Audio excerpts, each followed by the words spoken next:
Begin again, God whispered in Jacob's ear one morning while he was out tending the sheep, just as he had done every day since arriving at his uncle Laban's home 20 years ago, when he fled there, again after deceiving and manipulating his way to familial power and wealth.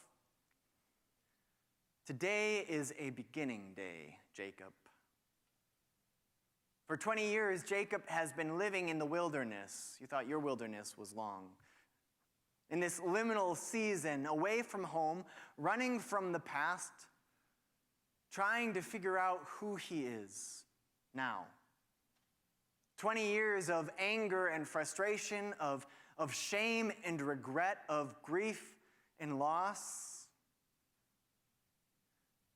20 years of trying to wake up each day and begin again with the person that he wants to be, with choosing love over fear, over self-advancement, with grounding himself in the truths of his faith.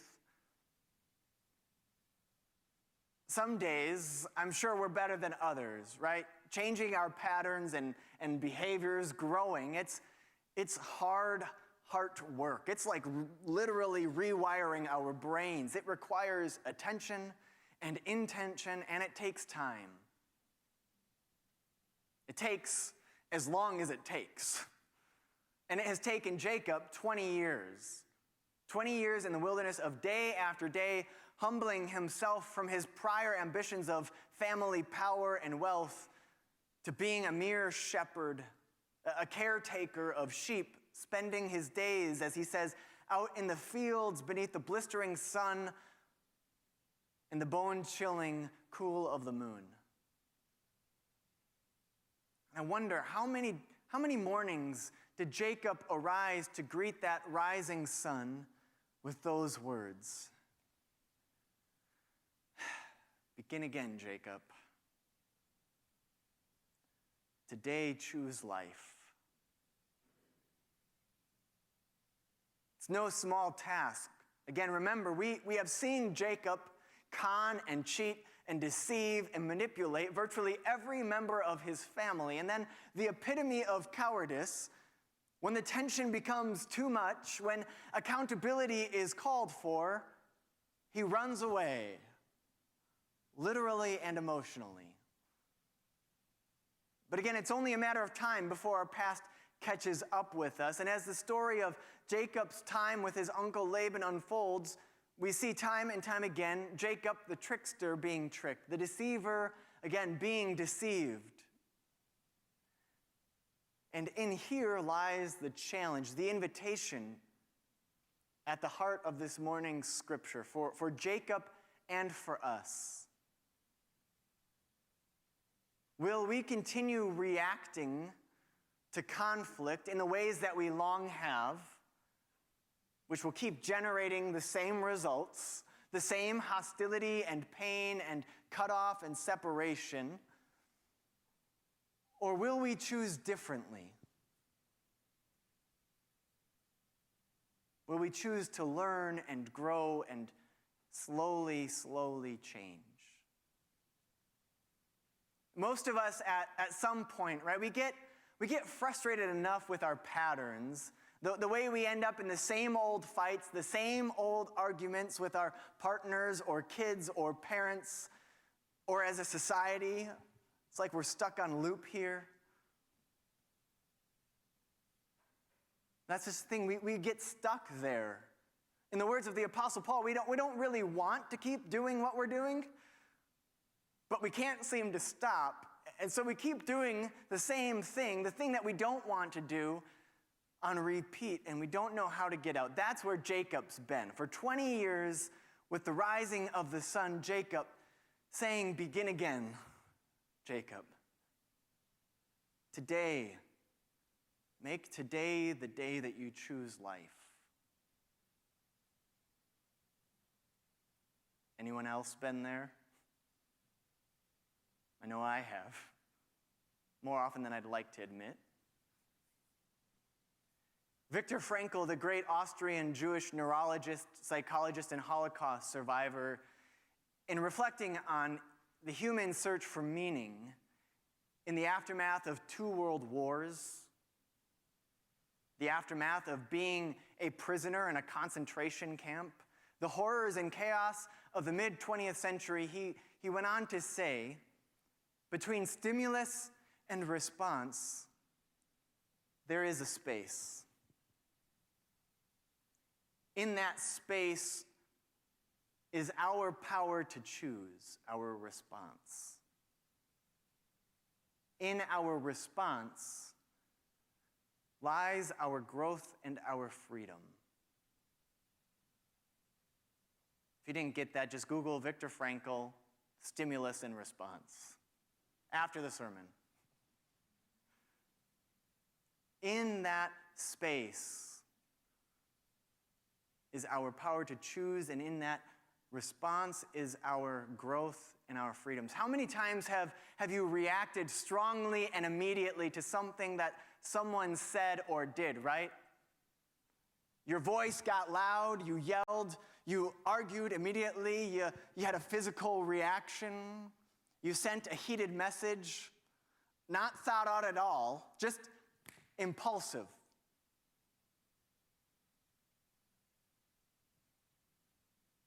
In those moments, that space between the stimulus, someone saying or doing something, and our reaction is infinitely small, right? It's almost instant. The challenge, Frankl says, is to be able to extend that space, to dwell in that space until our shoulders can begin to loosen, until we can put our sword and shield down and more thoughtfully choose our response. That's the wilderness space that Jacob and we must learn to live in if we are going to choose to begin again, to choose life. Choosing words and actions that build up rather than tear down. They can only happen if we learn to dwell in this space between that stimulus and our response. If we can stay in that wilderness long enough. Every time Jacob's uncle cheats him over those 20 years, every time Laban takes advantage of him, which again happens time and time again in big and small ways, every time Jacob must choose, will I react or will I dwell in that wilderness space long enough until I am able to more thoughtfully choose my response? And not blame him, just blame him, but change who I am. Or if one of my sheep runs off or is killed by a wild animal, will I just take one of my uncles and say it was actually his that got killed or ran off? Will I continue to lie and deceive others, justifying it because, well, he did it first? Or will I choose life? Choose to begin again? For 20 years, every time Jacob has chosen not to do what he's always done, chosen not to lie or cheat or steal for his own gain, it was like planting a seed there in the wilderness. And then one day, 20 years later, after 20 years, God says to Jacob, begin again, Jacob. Choose life. Only this time, you must return home and face your past and begin again with your family.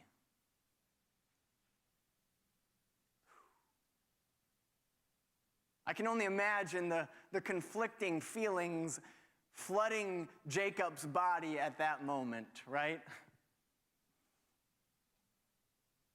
Both the possibility of return, of reconnection, but also the fear of, oh boy, what now? How's that going to go? So much so is Jacob flooded that on the day that he is to take his first steps toward beginning again with his brother, he seems to revert to his old ways in relation to his uncle Laban.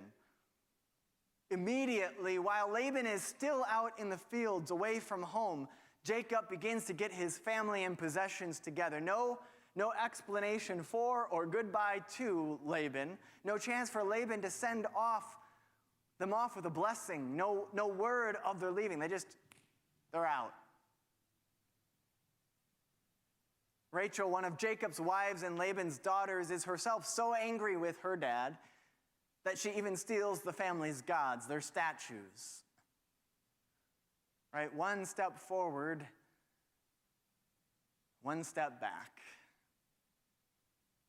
Isn't that often how our journeys of healing and growth, of transformation, what they look like? When Laban returns 3 days later, he's of course irate, right? He's about to rip his clothes, pull out his hair. Laban is mad. For 7 days, he and his men, the men of his family, his brothers, his sons, they are in hot pursuit of Jacob, ready for battle whenever they finally do come upon them. He has hell to pay. But then, like Jacob in the wilderness last week, the night before Laban catches up with Jacob in the mountains of Gilead, Laban's previously scheduled program of his own violence and deception are disrupted by his own dream. Be careful, a voice says to him. When you come upon Jacob, don't say anything hastily, one way or the other. The next day, as the sun is setting and Jacob is pitching his tent, Laban and his men arrive. As the two men face each other, Laban begins, as we might expect, "Why did you take off secretly like that? Deceiving me, not even letting me know. I would have sent you off with a celebration, with a party, would have had a big barbecue. What the heck?"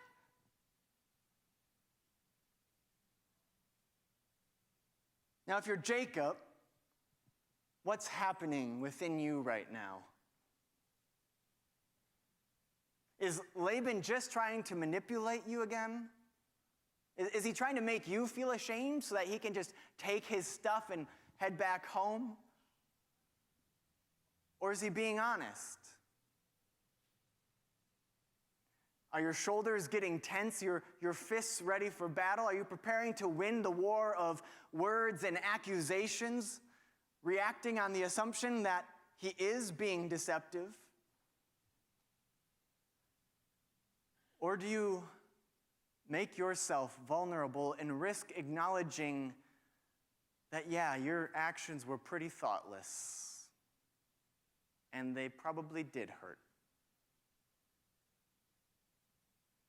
"I have the power to punish you," Laban goes on.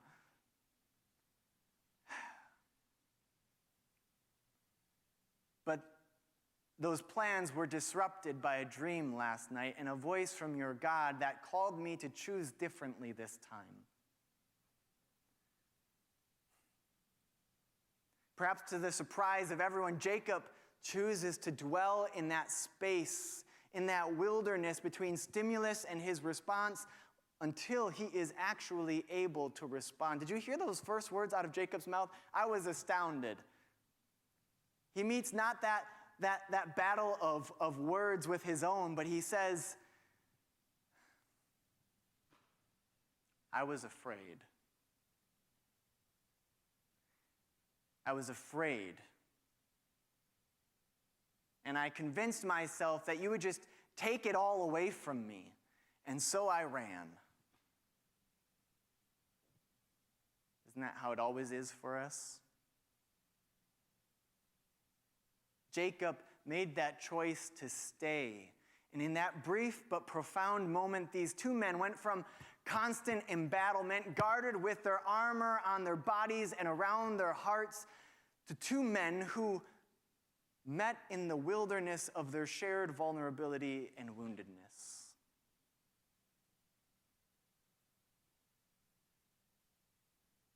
And it's only in that moment that everything could begin to change. right? There's more back and forth. It's not all warm fuzzies, holding hands and singing kumbaya and, all right, we're good.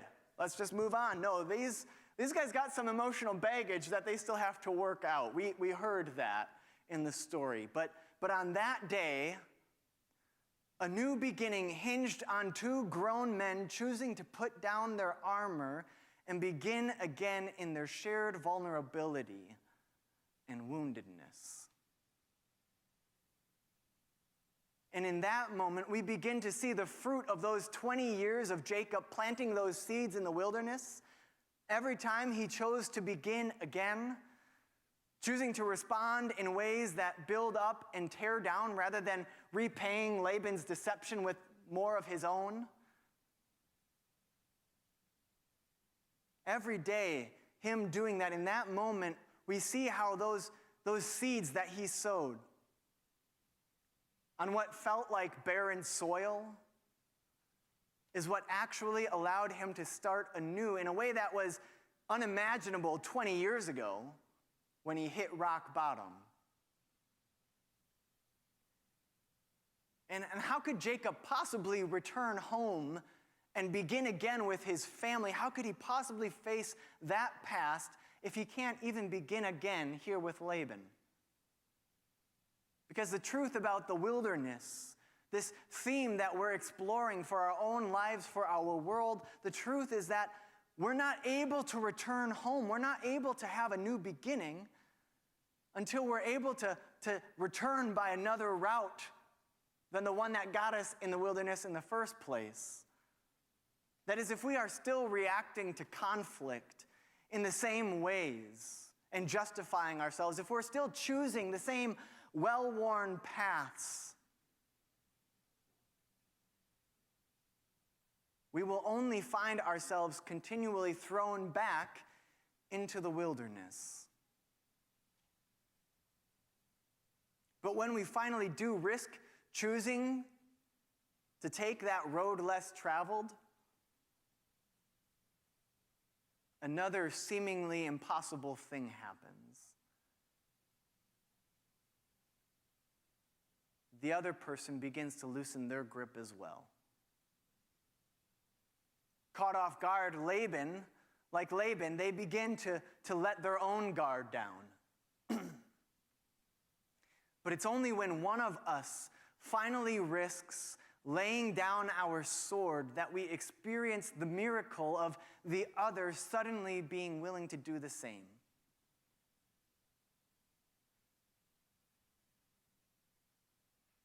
Someone has to take the risk for a new beginning.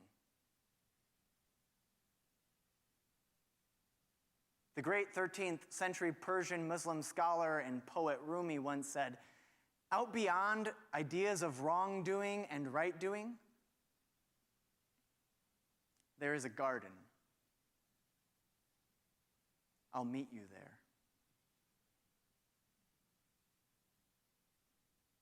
Every time we perfectly imperfect people like Jacob and Laban choose to begin again and to choose life, every time we fail to live into the promises of covenant, of honoring the dignity and the well-being of others, but then we choose not to shame others or ourselves or point fingers and blame. Every time that we strive not to control and convince, but simply to self-reflect and grow. Every time that we move beyond the war of accusation and blame, of right doing and wrongdoing, and choose to courageously meet in our shared vulnerability, every time we do this, our struggles in the wilderness become like bulbs that we plant in the fall. As the darkness is growing and the crisp cold is setting in, bulbs that must then endure the harshness of winter with its polar vortexes and snowstorms and frozen grounds. But then one day it happens. We lift our weary heads And we begin to notice those little green buds pushing through the brown, muddy, still seemingly barren landscape. And we realize that all this time, in the darkness of the frozen ground, God, the divine gardener, was patiently generating life. That the darkness of the wilderness was not the darkness of death, but of a womb. That the pain of our own struggles was not the last gasps of life leaving us, but the labor pains of new life growing within us, waiting, gestating, until it is ready to be delivered through us. We tend to think that the wilderness is a place of barren soil because it's hard to be there. That, like Jacob in the fields tending sheep alone, it's nothing more than a place of isolation and fear and loneliness and pain and loss, and nothing good can grow there, and we just need to get on the other side of that as quickly as possible. And yet it turns out that the wilderness is precisely the good soil that Jesus is referring to in his parable. It is precisely the place where we are invited to sow seeds and trust that God is doing the work beneath the surface, even when we can't see it.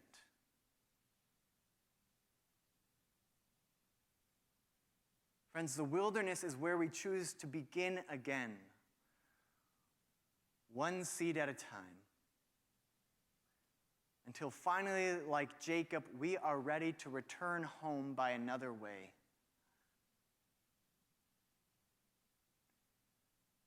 So keep planting bulbs. Keep on sowing seeds in whatever wilderness you find yourselves in. A new beginning begins today. May it be so for your healing, for the healing of all the world.